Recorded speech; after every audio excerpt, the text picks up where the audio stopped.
Hi, my name is Amanda DeVita. Today I'm going to show you how I organize my class assignments using Google Slides and in Google Classroom. Just a couple tips and pointers. A lot of it you probably know how to do, but maybe like giving some ideas of different ways to use it. So I hope this helps some of you. This is the student view of my daily planner. I had found something like this online, but I kind of recreated it to make it work for my classroom. I put all my subject areas across the top, and it's all clickable to my students. So this is in present view, and this is how I share it with them. I published it to the web. So they can go in and they can click on their daily schedule, and it opens it up to a daily schedule, the same one that they saw. So this is a PDF. They could print it. Well, actually, it's a Google Doc. I'm sorry. And they can print it. They can click on our mascot, and it takes them to our specials website. So for their specials, this all information changes. I just add a couple Bitmojis to make it a little cute. And then along the top here, they could click for their subject. So they go to ELA. On the top, I always put the lessons that I am teaching during the day, during that time. I always try to put like a video after so that they can go and view it. If they missed the live, sometimes it's a YouTube video, sometimes it's me. This is just what we worked on today. And then there's their independent work, which is all listed separately in their Google Classroom, like I'll show you later. And I link it so it takes them right to their classwork page on Google Classroom. I put things in many places so that they can't say they can't find something. And then this little square here is done work so that they could click on it, and it gives them a link page to different websites that they could visit. And then there's also the home button. I have the same for Edmentum. The required 30 minutes of math and 30 minutes of reading. Each of them is an assignment in my Google Classroom for them. And this is a link directly to the Edmentum sign-in. Same thing with math. Here's my link for Zern, and I just change my lesson.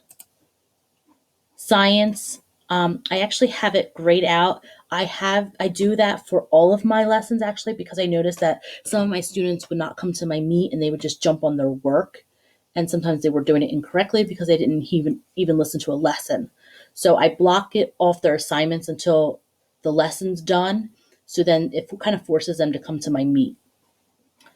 And this is usually on every page. So in the morning, this will be on each page. And today we did social studies, so we switched back and forth. It also tells them what time that lesson is. And all of my pages have the live button if there's a live meeting. So Edmentum does not have a live meeting, but math and science and social studies do. Okay, so that was the student view. So now I'm going to exit out of that, and I'm going to take you to the teacher view of the same slideshow.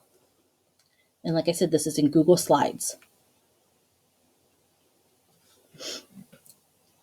So I am going to prepare mine for tomorrow. So all I do is I make a copy of my entire presentation because I like to save each one so I know the assignments that were assigned. So I'm going to go to File, make a copy, entire presentation. And then all I'm going to do is take off the word copy of and change the date to the 5th. Okay. So it's going to make a new one, and I'm going to get rid of the 4th because I don't want to be working in that document. Slideshow. Okay, so now I just want to go in and edit the things I need to edit. So Tuesday, January 5th. Special would be Jim. Okay, so that's the first page. That's all I had to change. If I want to change my Bitmoji, I just go in and delete it. And I go up to my Bitmoji extension. And I would have to sign in. I don't know why, but it usually is already signed in. So if I wanted to add another one, I would just copy it and I would just paste it there and rearrange it. And then now I have to click on the side here to go to each slide because it's not clickable at the moment, but everything is linked. And I would just change everything. If I had a YouTube link, I would highlight the text here. And then I want to add my link, and I would paste it and apply, and then the text would become this teal color. Same thing. And I just kind of keep the Google Classroom link because I use that every day. And like I said, everything is linked. I have Edmentum for them. I have the Zern website, the social studies lesson, all of that. So you see the live tab. This takes them to my live Google Meet. I noticed I didn't have one on my social studies, so I'm going to copy it. It already has my link to my Meet that I use, and I'm just going to paste it in here. So now it's there. Okay. I also wanted to show you how to link these tabs. Like I said, everything here is an image, so it's movable and all that. So I click the image, and then I want to add a link to it, and I just find the Google slide that this is on, and I link it. Same thing, I take the website that this was at, and I linked it. For these, I had to link them to slides in my presentation. See how they each say a slide number? And that one doesn't. Uh-oh. So this is slide 6, so I get to show you. So I'm going to click that, and I'm going to go to link, and I want to do slide in this presentation, and I'm going to find slide 6 and apply. So now that is linked to a slide. Sometimes you find little mistakes as you're going. And the same thing, you have to do that on every tab. They're all linked there. So you would have to just go, oh, look, this one's not linked either. My goodness. Slide at Edmentum is slide 3. So you just have to make sure everything's linked. And that, in a nutshell, is how I use my Google Slides to keep my class organized for the day with their assignments. I'm going to switch over now to my Google Classroom so I could show you how I do that. Before I do that, though, I want to show you how I take this assignment and put it into my Google Classroom. So to make it full screen so the students can just click, I don't share it like this because this is, they'll see this still. I want it full screen and they have to click on my screen. So I'm going to go to File, and I go to Publish to the Web. So it's going to ask you if you want to publish. You could change it to set as a slideshow. That means it's going to go automatically, or restart the slideshow. Mine's going to be clickable, so I don't want to do that. So I'm just going to hit Publish, OK, and I'm going to copy this link. And that's what I need to make my assignment. So now I'm going to go to my classroom. Okay, this is my stream page. And on my stream page, my students are not able to comment. I shut that feature off because I didn't want them to junk up my stream page so that you couldn't find things that I needed to post. Because I just post a lot of announcements. If I'm absent one day, it'll say it really big on there. Like this day I had a meeting. This is actually a deleted one. I see it for 17 days after I delete it. It tells you that right there if you click on the question, if you just hover over the question mark. This was our Spirit Week, so I deleted that once it was done. We're having a fundraiser, so this is live right now, so it's on their stream page, and I'm the only one that can comment. You could do that in the settings, where it says stream, only teachers can post or comment. See, students can only comment, or students can post and comment. So mine's only I'm allowed. It also has their upcoming assignments because I put due dates to keep that organized as well. I'm going to move on to my classwork page. My classwork page is set up with topics. I have class information, today's work, class notes, makeup work, and graded work that they're no longer able to submit to me. So if you want to create topics, you go to create and topics, and they're just kind of headings. So within my headings, I have different information. Now, when you see this symbol, that's a material only. So students aren't required to turn in anything. It's just kind of giving them information. So that would be right here. And this is our schedule, which we saw on the daily slide. and our special schedule. Morning announcements, my principal does them on YouTube and Facebook. So this is a link to his YouTube channel where they could go and watch the announcements if they like. And then my video meeting rooms, these I use for like breakout rooms during my class. I'll open that so I can show you. I give them directions for each room. And this is also in a slide that's clickable, and I publish to the web. So the live lesson room is the link that is on my stream page. It's where I teach all my lessons, so they could enter it this way, they can enter it on my stream page, or they can enter it on their daily assignments. There's multiple places where they could do that. Reading group room. During reading groups, I'll put students and I'll tell them what time they can meet me, and this is the room they join to meet me. Teacher help room.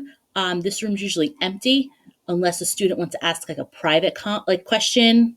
They could jump in and then jump out. Student work room. I noticed a lot of my students like to stay online and work with me or with others. So I put them in this room so that they can work and ask each other questions. It's quiet majority of the time because I do require it to be quiet unless it's school work related. And then I do open a chat room once they're done all their assignments where they can go in and socialize with one another. Ashley Bartholomew does a great video on how to create a breakout room, and all of these doors are clickable and take you to each room. It's just the fancy way I like to do it. Then my next topic would be today's work. So all of my assignments go in my today's work section. This was the 1-4 assignment from today. I'm going to show you how I add an assignment. This is a material. So I'm going to go to create material, and I'm going to add tomorrow's material, tomorrow's assignment page. Just go to add, and remember that link that I copied? I just put it there, and it's going to show the image of the slide, and it tells you the date 1/5, so I know I did it correctly. It's going to go to all students because it lists them all. And I'm going to put it in today's work because it's not going to show up until tomorrow. So I'm going to go to schedule because if I hit post, it's going to go live now. And I don't want it to go live until tomorrow morning at 9 o'clock. So January 5th, 9 a.m., schedule. Now it's going to pop up right in that topic. It's gray now, so only I can see it. And the students, it'll pop up on their screen tomorrow at 9. All of these things will be moved tomorrow to the makeup work section, which I'm getting to, which is right here. So tomorrow, this is due tonight. So tomorrow, this will pop into the makeup work. So if they missed it, it's still here. They could see it was from yesterday to finish. Put it back for right now. Some of my assignments are due today. I put the subject because I split it up into topics. Some of them are there for the week. So this will stay up all week, these 3 assignments. If you want to change this, because I grade my assignments in Google Classroom and then I transfer them over to Infinite Campus, there is a way that you can do that. Okay, so grading. I did weighted by category just so that I could have it say what subject it was for. And then I took off show overall grade. So I did it by math. I just put 25% to make it all even. Science, social studies, ELA. And that's how I did it. Because I wanted to show up what subject. I also have a class notes section. I actually just created this recently. I add things to this based off of what they need. So we were working on multiplication, and a few of them have been struggling. So I put a multiplication chart in. We talked about it. I showed them how to use it. So it'll stay here for a while, and then eventually I'll get rid of it and put something else in. So this is my notes, and I can put multiple materials in this section. I talked about makeup work already. This section, I like to keep all of my assignments so that I could always go back and view what was missing. So I have evidence for that. So I put it a graded work section. So once I grade something, I usually give my students a week to work on their assignments, even if they are late. Then I put it in this section, meaning they can no longer resubmit anymore, and I will not change the grade. So they could still technically open one of these assignments and do something in it and change it, but I can see when they did it, and I know the date that I moved everything. I just notate it on my end. So even though if they go into it, I don't change the grade and I don't go look at these again unless I need it. And it just does view more and it lists it. The last thing is deleted posts. I do delete my assignment posts after a while, but they are here and I can always go back and view them. It's the students can't see them. I just try to clean it up once it gets to this section. And that is how I use my Google Classroom and how I organize it. I hope this helps. If you have any questions, feel free to email me, amanda.devita@millville.org.